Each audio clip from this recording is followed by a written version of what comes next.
There is quite the situation going on in regard to the border right now. But first, we'll dive into that. But first, I want to look at Greg Abbott getting confronted in a very good and accurate way by, you'll see here, Martha Raddatz. And she makes the point in this interview that on ABC, Greg, you're the one who keeps telling everyone the border's open, not Joe Biden. And I actually, as much as I talk about these issues, never thought of it from the perspective of, if you're a Republican and you hate the idea of more immigration and you're blaming Biden, saying that because he's so much easier on immigrants and I guess not stripping the families apart like was happening previously, because beyond that, there's just not that many policy differences between the border kind of 2019 to 2022, almost 2023, and they pretend like something huge changed when it didn't. But if that's your belief, then why would it be good to lie and tell the world that the border is open? Because the border is not open. Again, the policies have not changed significantly. It is good that kids aren't being torn away from their family. That's very good. But you're the one, as you'll see him, Greg Abbott, being confronted with this in a second here, being dishonest and telling the world that the border is open. So maybe you're the one causing more immigration, which is very interesting to think about it that way. Take a look. You talk about the border wall, you talk about open borders. I don't think I've ever heard President Biden say, we have an open border, come on over. But people I have heard say it are you, are former President Trump, or Ron DeSantis. I don't know why they did this interview in the eye of a hurricane, but it is quite windy. It's not raining, obviously. I'm just saying the wind. That message reverberate. And yes, I get that the eye of the hurricane is the most peaceful part of the hurricane.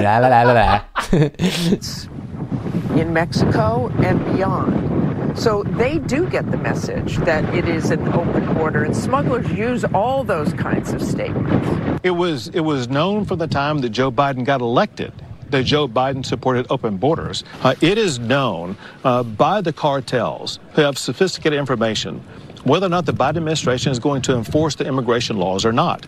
Is known across the world, but most importantly, known among the cartels. And how do you play into that? What can you do better?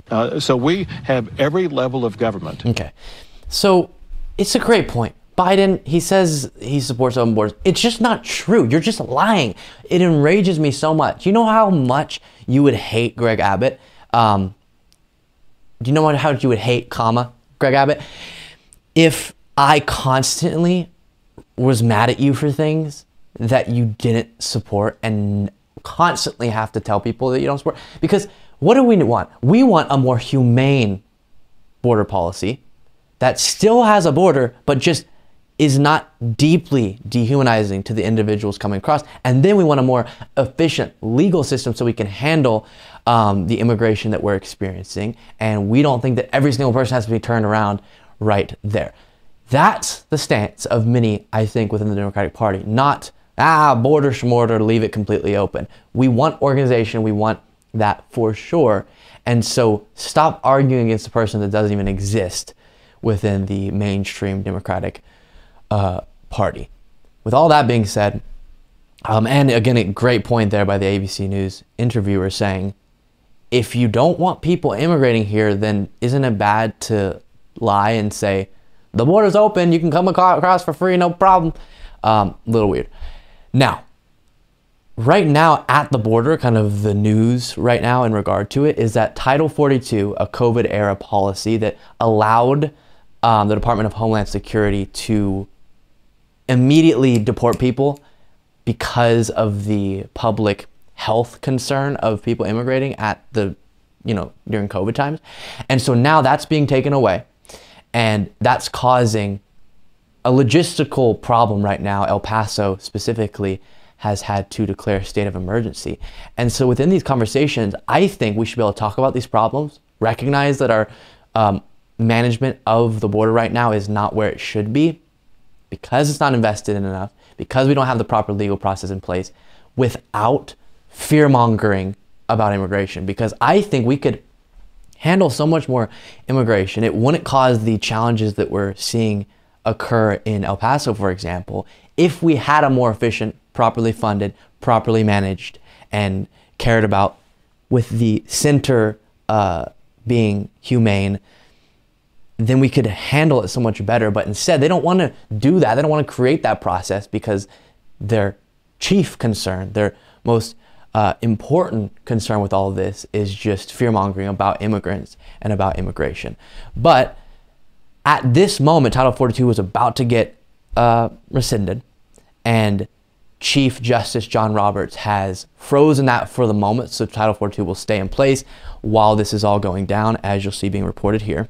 Siding with the Republican-led states here, it's possible that they might grant this emergency application, effectively putting Title 42, the end of it, on pause for quite some time. So the Republican-led states could end up having a significant victory here, because the Supreme Court could be poised to step in, maybe take up this emergency appeal, kick the can down the road so Title 42 stays in place more than just this week, maybe more than just this month, into next year. It appears that the Supreme Court could potentially side with the Republican-led states, as they sort of have done in this interim order here, Jake. So they've temporarily frozen the taking away of Title 42, and there are individuals within the Republican Party trying to keep Title 42 as long as possible. But I think if you recognize, while again this is causing a logistical challenge right now, if you recognize that that policy, Title 42, was for the pandemic, was in response to the pandemic, and you're one of the people who says the pandemic is largely no longer that level of a problem, then having that policy in place doesn't make a whole lot of sense. Here's the specific El Paso angle of this. State of emergency has been declared in El Paso as the city braces for a possible surge of migrants. The controversial Trump-era policy Title 42 is set to be lifted on Wednesday, and some local and city officials are asking the national government for help. The mayor of El Paso said that more than 15,000 migrants have arrived in that city just in the last week, and that number is expected to go up once the public health policy lifts.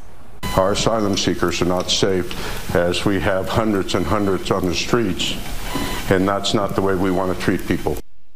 Volunteers are now bringing clothing, food, and water. So this does matter, and that's why it makes me so mad that all people want to do within a certain part of the Republican Party is fearmonger about migrants and fearmonger about immigration, when we need to act on addressing this now. Like, this is something we actually need to address.